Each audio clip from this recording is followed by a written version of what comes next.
आज तक हमारे मुआशरे में ये भी बहस व मुबाहिसा चलता है कि ऊँट की कुर्बानी के कितने हिस्से हैं।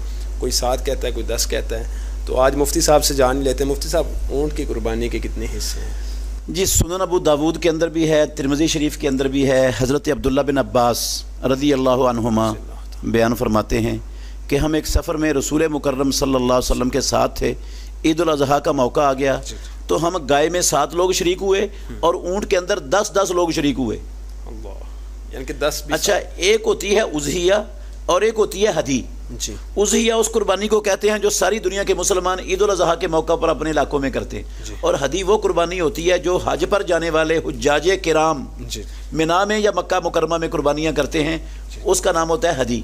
हदी के जानवर में ना ऊँट हो चाहे गाय हो 7 से ज़्यादा शरीक नहीं हो सकते। ऊँट में भी 7 की ज़्यादा से ज़्यादा 7 की गुंजाइश है, 7 से ज़्यादा नहीं।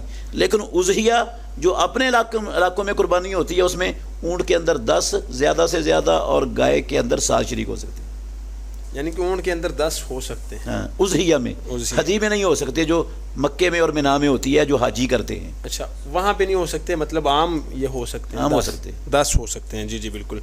नाज़रीन, आपने सवाल का जवाब जो है वो नोट फरमाएं और बिल्कुल इस चीज़ को, इस पैगाम को आम करें, क्योंकि अभी ईद में भी काफ़ी टाइम बाकी है। तो इस लिहाज से मतलब इस पैगाम को जितना हो सके शेयर करें।